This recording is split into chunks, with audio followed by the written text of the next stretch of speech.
Spooked by Mr. Grimm. Chapter 2. Trapped. Trixie felt her heart quicken its pace as she whirled around and gaped at the closed doors. The magician felt her knees grow weak as she gazed at the piled wood that seemingly moved on its own. She stumbled over to the doors, breathing heavily through her grimace. A unicorn locked her hooves onto the brass knobs and twisted with all her might. They didn't budge. Trixie tried turning them the other way. Again, nothing. The doors rattled furiously on their hinges as she pushed against them with her full weight.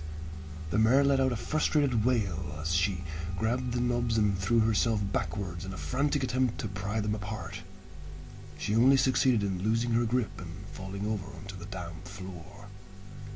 Trixie sat up and gazed in dumbfounded fear at the doors. The fall had been enough to break her out of her panic. She was a unicorn. What was she doing? The mare quickly got to her hooves and aimed her horn at one of the keyholes. She knew from experience that lock-picking spells were difficult. It was like sending a limb into the keyhole and feeling your way around, pressing down on the tumblers as you found them. Trixie's horn glowed faintly as she sent the psychic probe into the lock.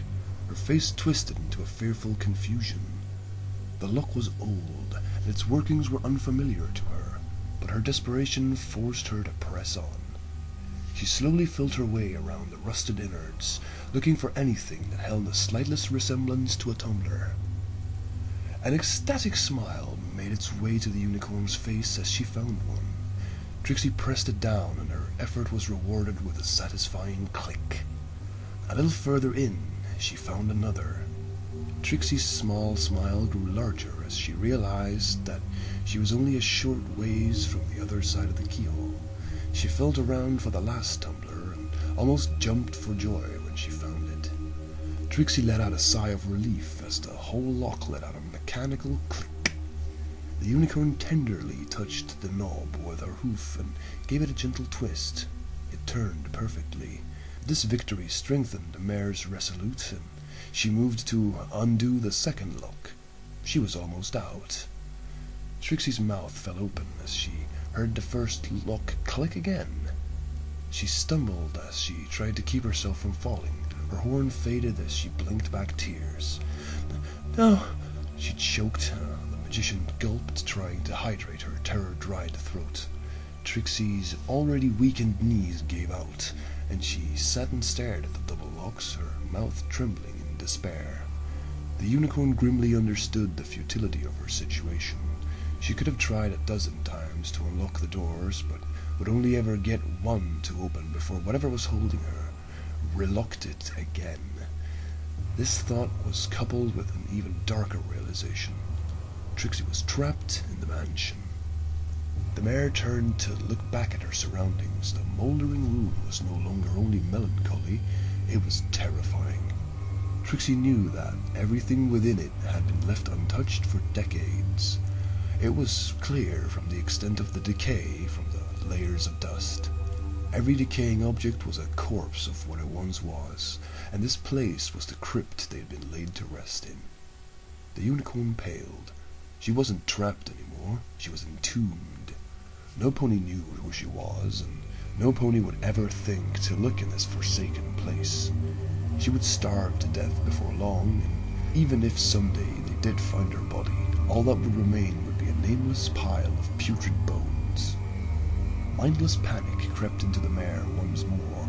Without thinking, she jumped to her hooves and began to pound on the defiant doors. Bits of mold and discolored paint flaked off with each strike. The blows echoed throughout the silent manor. "Help!" she screamed, for no pony to hear. "Help me!" But she already knew that help would not come. The nearest town was 5 miles away, and there were no houses nearby. But still she persisted, beating her hoofs against the door until they turned red. Trixie gave one last slam and then sunk to the ground. It was hopeless. She wasn't getting out this way. But a small candle of hope appeared in the darkness of her plight. Ironically, it was born out of the doors that kept her in. There were two of them. It suddenly occurred to Trixie that such a large house would have to have more than one way in. But this thought was quickly snuffed out by another. Whatever had locked the front doors could just as easily lock any other door in the manor. Even if the magician found the courage to travel through the deserted manor, even if she found every door, it would be locked before she could open it. Once more, Trixie was thrown into a spiral of despair. The unicorn sat on the dusty floor and put her face in her hooves. The sound of wood scraping against wood suddenly cut through the quiet of the manor like a jagged knife. Trixie's head shot out of her hooves, her face awash with fear. Her eyes were greeted by the same eerie tranquility she had first seen upon gazing into the mansion. The unicorn's heart began to race as she looked over the ruined furniture. The same irrational part of her brain told her that something was watching from between the tattered love seats and half-collapsed chairs. It were as though she were peering into a thicket where an unseen predator waited motionlessly to pounce on its prey. The noise sounded off a second time. Trixie's blood froze in her veins as she saw a small wooden chair move all on its own, traveling an inch towards her. It did not give off any sort of glow to indicate that it was being manipulated by magic. Trixie shrank back against the door, scrunching up as tightly as she could. Her horrified eyes were trained on the chair as it once again moved in her direction, this time even further. Some part of her mind that wasn't scared to death made her feel worse by realizing that she was being terrified by a chair, one of the most mundane objects imaginable. But it wasn't the chair that she was afraid of, it was what was moving it.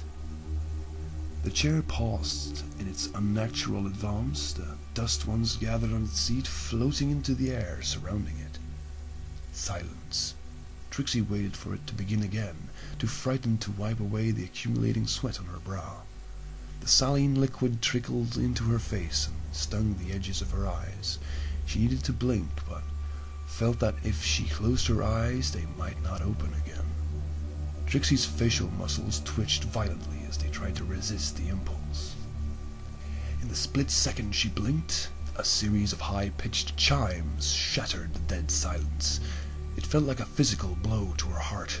The unicorn's eyes snapped open and looked for whatever was about to disembowel her. It was nothing but the chair, sitting where it had been moments ago. By now her fear-addled brain was catching up to what she had heard. It was the sound of somebody running a hoof over the first few keys of a piano. Immediately her eyes swiveled over to gaze at the dusty piano near the couches. The dark form blended into the shadows as the last light of the sun faded from the sky. It appeared to her as a massive black beast, baring its yellowed ivory teeth at her. It let out a dissonant roar as invisible hooves slammed down on the minor end of the keyboard, 1, 2, 3, 4 times, growing louder with each strike. The noise was drawn out as the pedals were held down, becoming a vibrating growl. The mare's pallid face grimaced as she listened to the guttural murmur die out, returning the room to its eerie soundlessness. It was the calm before the storm, a storm that would never end. Trixie screamed as a thunderous groan suddenly echoed throughout the mansion. It emanated from the very heart of the building, sounding as though a monstrous beast was waking up from a long slumber. Trixie became aware that she was running, though she had no idea where. The unicorn's blood pounded in her ears as her heart worked double time, fueling her flight down